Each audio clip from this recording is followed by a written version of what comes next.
Pagkatapos ng issue about reconciliation, di ba, maalala niyo mga kaistorya, may in-interview ni Katunying si President Marcos. Sabi ni President Marcos, he is willing to reconcile if there's an act from the other party for reconciliation. He's willing to reconcile. May mga pro-DDS, mga supporters na they see it as a sign of weakness from the part of PBBM. Pero hindi nyo ba napansin mga kaistorya, after that reconciliation, nadakip si Arnie Teves sa Timor-Leste at na-appoint si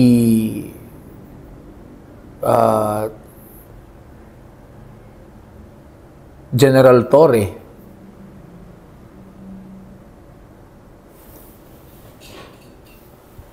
na-appoint si General Torre as the new PNP chief. Di ba? Ironic.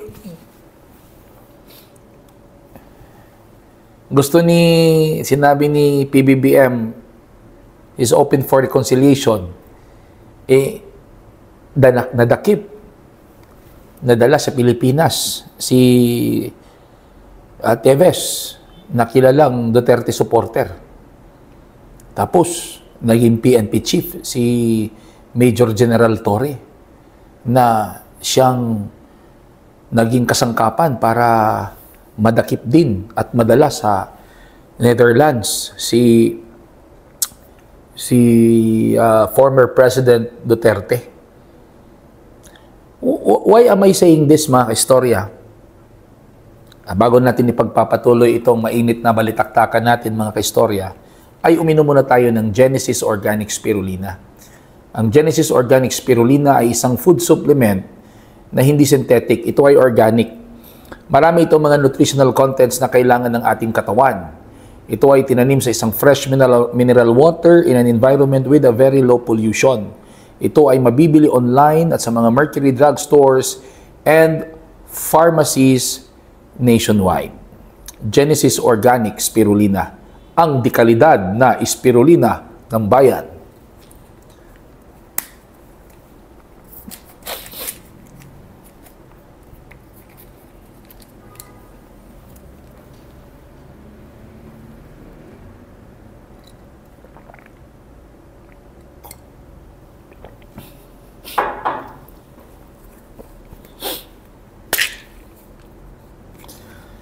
Genesis Organic Spirulina, mabibili online at sa mga Mercury Drug Stores and pharmacies nationwide, ang dekalidad na spirulina ng bayan.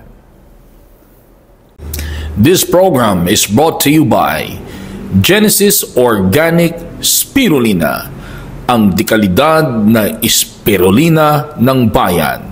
Available online at sa mga Mercury Drug Stores and pharmacies nationwide. This program is brought to you by Virginia Food Incorporated, Basta Hotdog, Virginia. Velox Energy, dinhinata magpagasolina o magpakrudo sa Velox Energy. Sabi ko sa inyo hindi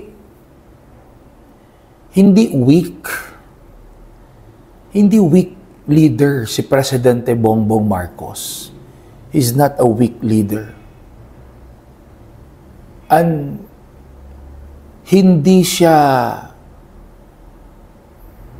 ano bang sa tamang termino doon? Yung inaakala niyong hindi siya matalino, hindi siya smart leader, weak leader siya, hindi.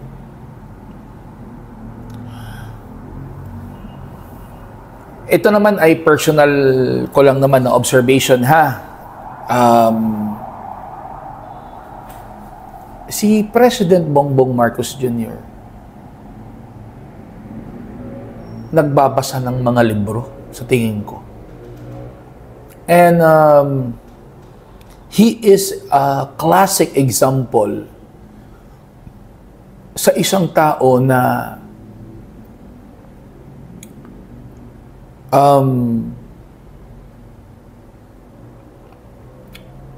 he's the kind of person who practices what he reads about the 48 laws of power. Talagang ina-apply ng presidente kung papaano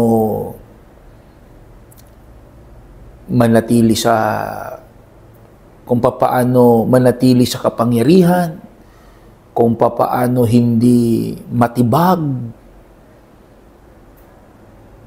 He's a smart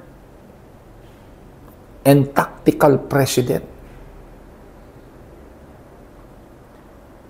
Kasi mga kaistorya, tahimik lang eh. Tahimik lang si PBBM eh. Forgive me ha. Forgive me. Sana yung kabilang party, ibahin nyo yung strategy. Sobrang kasi medyo sabihin na natin sobrang maingay ang kabila. I'm not saying that you're wrong, ha? Sa sobrang ingay, nalalaman tuloy ng kabila kung ano plano nyo. Di ba? Kung anong plano nyo. Kasi sa principle of law of power kasi mga kaistorya, meron doon na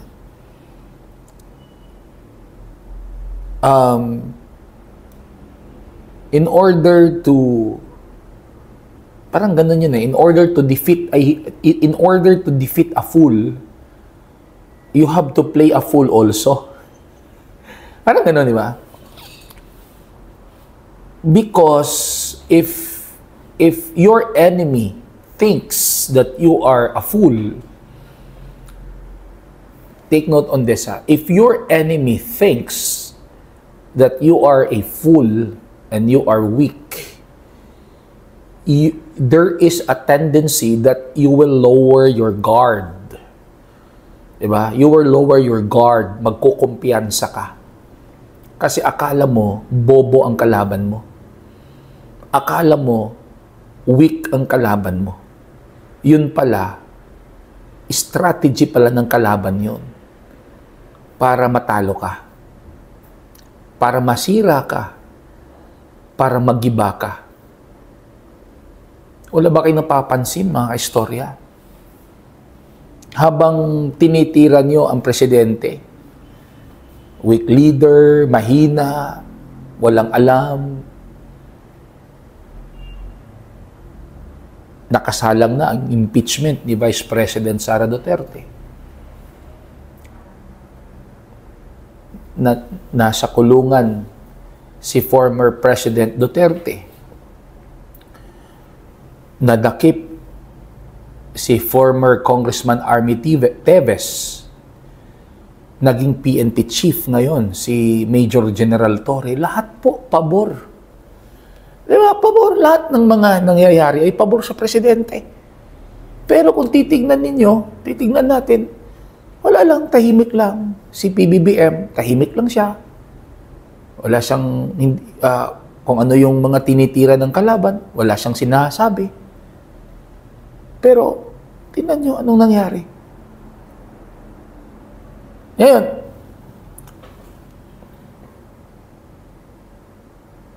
kahit yung resulta ng eleksyon, hindi naman talaga totally talo ang alyansa. Balance naman yan. Parang na-balance naman, di ba? Parang lima ang siguradong alyansa, 5 ang PDP. Tama ba? Tapos dalawa liberal, yung si Senador Pangilinan at si Senador Bam Aquino. Pero ito, real talk mga istorya. Sa 5 PDP, hindi pa nga ako sigurado kay Amy Marcos at kay Villar. Di ba? Hindi pa ako sigurado kay Amy Marcos at kay Villar pagdating ng impeachment. Alam niyo mga kaistorya, very crucial yung impeachment na yan Because as what I have said mga kaistorya, impeachment is a political process, not a judicial. At the end of the day, it's still a numbers game.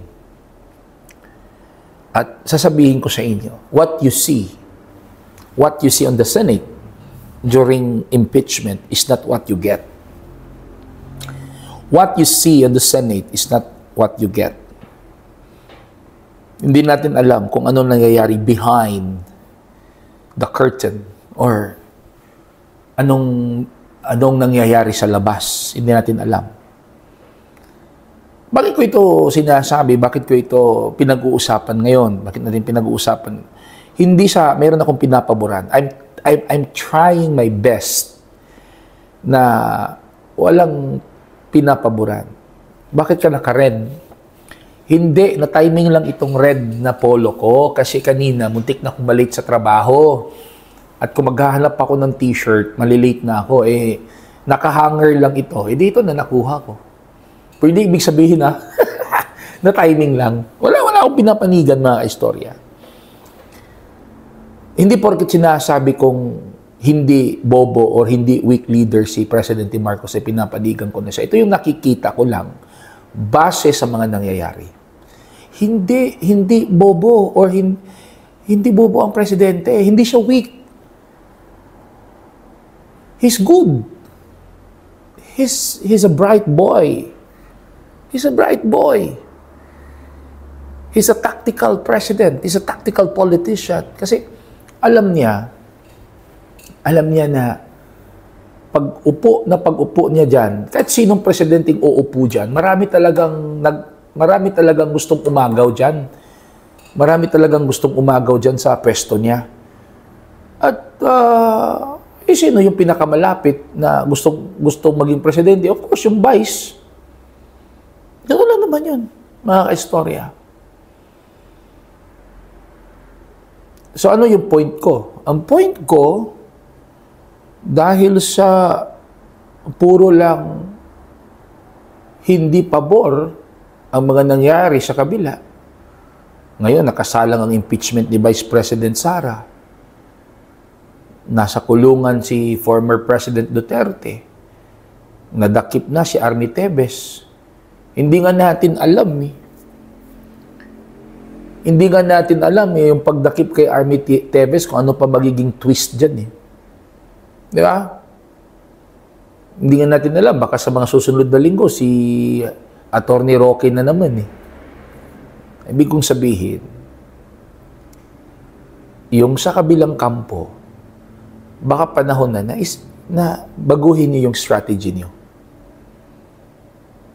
Kasi kung yun at yun lang ang gagawin yung strategy na maingay, offensive, kasi ang kabila kasi, yung observation mo, ino-observe ko kasi, yung style kasi ng Duterte ay more into talagang banat offensive pak, tira, pak, offensive, blah, blah, blah, blah, blah. Baka hindi nyo nanonotice na sa kasasalita nyo, you lower your guard na o-open kayo sa kalaban. Parang basketball yan, di ba?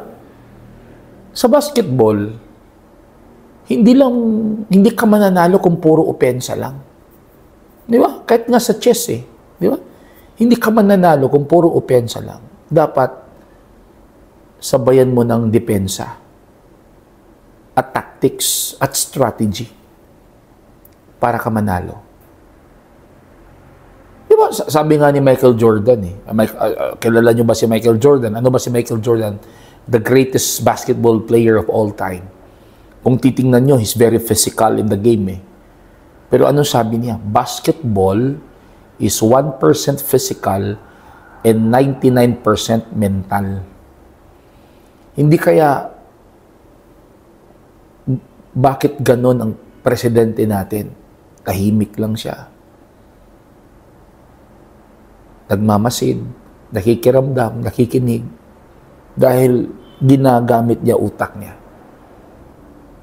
Ginagamit niyang utak niya kung paano niya i-approach ang mga challenges sa leadership niya. Kaya, kung iniisip niyong hindi matalino ang presidente,